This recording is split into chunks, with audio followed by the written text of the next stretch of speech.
and then what do girls do in places like those? They go and study B.Ed. So she went and studied B.Ed. After studying B.Ed, when she tried to be a teacher, she didn't quite like the job because she didn't like the way we teach things in school. He married her off. Okay. So she got married. She went off to Calcutta, and in Calcutta she was running the household for her husband and her in-laws. One day while watching TV, she sees a television program on tour guides as a profession. One tour guide conduct a set of Western visitors in and around Mumbai. So if lady is doing it, this is a profession that I could certainly enroll myself in. So it got filed somewhere in the back of her mind. She came back in time to Orissa, and she walked into the tourism department office in Bhubaneswar and said, "Do you run courses for tour guides?" So they said, "Well, sometimes you do, sometimes you don't, and we are not planning to do it now anyway." But after 2-3 months, she learned that no, the tourist department of Government of India is actually going to run a 3-month tour guide training. So she enrolled herself for a hefty fee, capitation fee and tuition fee included, of 200 rupees. Okay. So she paid 200 rupees, took 3 months, and then she didn't find a job, because who wants a female tour guide in a place like Orissa? So with great difficulty, she found a job as a tour guide in a local travel agency for 700 rupees, and I'm talking about 5-6 years back. So for 700 rupees, her job was to show tourists in and around Bhubaneswar. It was a tiny place like Coimbatore. So one day, an American woman who had come asked her, "Is there all there is to Orissa? These few ruins, few temples in and around here?" She said, "No, who told you that?" She said, "You can go and see how there is a textile belt, and you can watch different kinds of textile weaving," she told. Okay. Then she said, "You could also go and study knife of trust. This is the sort of place you need to go. So many days it will take to be up close with tribals in their own habitat." She talked to him about seeing talked to her about seeing textiles and tribals and all kinds of things. So this lady was fascinated. And next day she told the tour company to build a custom tour for herself and for a companion. So the tour company said it will cost you $777. But who's the companion? She said, "This lady is my companion." So the tour company said, "You must be out of your mind, because how can this lady take you to the interiors? What will happen if the jeep broke down?" So this lady, whose name is Lyle Lawson, American lady, took offense to it and said, "You are insulting me by calling her a woman. You want business? She comes with me." So that day, this lady, our tour guide lady, switched from being a vanilla tour guide to specialty tour guide. So from that day onwards, she would take Westerners on specialty tour sectors, because this lady, Lyle Lawson, was actually a specialty tour operator herself, and her job was to bring in photographers from National Geographic or researchers from different universities and conduct them around. The whole paradigm changed. But when this whole paradigm changed, her husband actually was getting wary of the fact that she was becoming professionally successful, which is a birthright of every Indian male, but it doesn't matter for a moment, leaving that aside.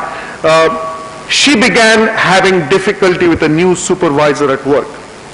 So one day she quit, and she was at a crossroads figuring out what to do with life, when one of her contacts emailed her saying that, "What happened? Why did you leave your job?" So this lady said, "How do you know?" So she said, "Well, your employer has sent this mail, and the employer has sent a mail to all associates saying that please note that she is no longer in the services of the company. So here is the mail," and she forwarded that mail to this lady. So this lady said, "Wow, I got a database." Okay. And she had 40,000 rupees of disposable income. She bought a laptop, went to a cyber cafe, wrote to all those people saying, I'm in business. Okay. And this lady today runs a specialty tour company with an annual turnover of 1 crore. Okay. And she employs 10 people full time.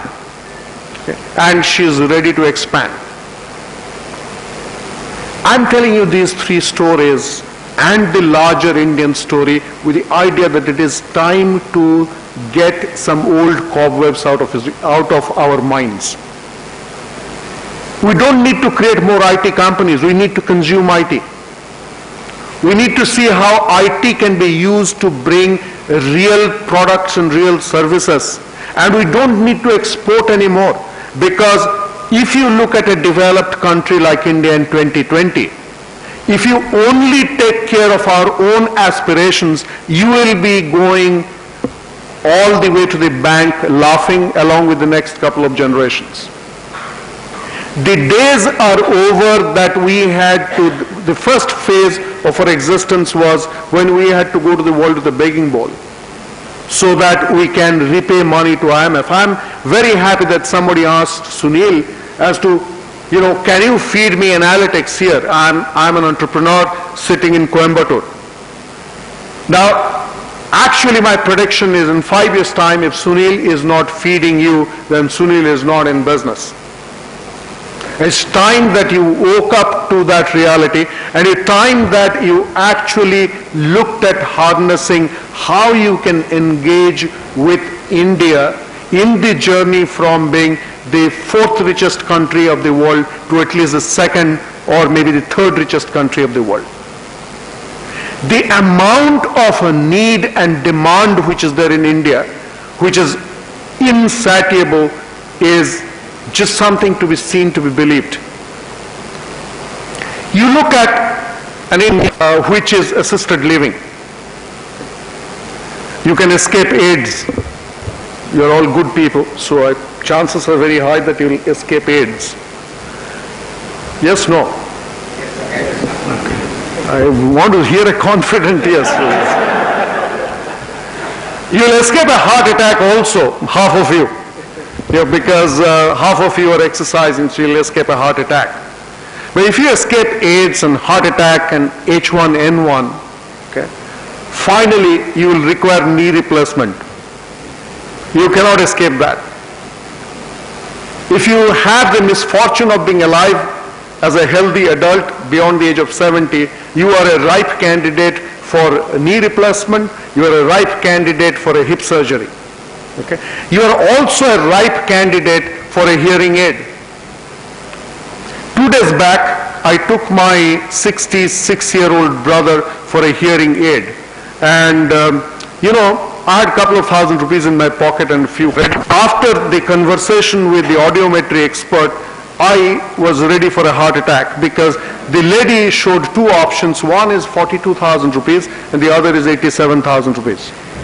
Okay. And I saw that it's a little plastic with a tiny little device inside. And I know, being an IT industry guy, the total cost of production of that animal is no more than $5. Its cost of production is $5. Unabashedly, this person is selling for $87,000. 87,000 rupees. 87,000 rupees, you can buy today 3 notebooks like this. It can be capex for a small and medium-sized company. And here we are unabashedly saying, and obviously she doesn't have time for nonsensical conversation. You have to quickly make a decision and take your stuff and move because there are other people waiting. Unfortunately, a few days back, one of my colleagues in Mindtree, 25-year-old girl, she had to be amputated because she lost a leg in an accident. The total cost of treatment is about 8 lakhs between 3 hospitals, but now she needs a prosthetic leg. And depending on what kind of leg you want, the price can be 8 lakhs to 18 lakhs, one prosthetic leg. The question is, if you look at an not only developed country, but a country that would require assistive technologies. What is the huge opportunity out there? And each of these things, whether it's a prosthetic leg, it's a hearing aid, it's a pacemaker, everything is important, for which we are writing the software sitting out here. If you look at how much money India is spending now on holiday, it's a mind-blowing number. But yet,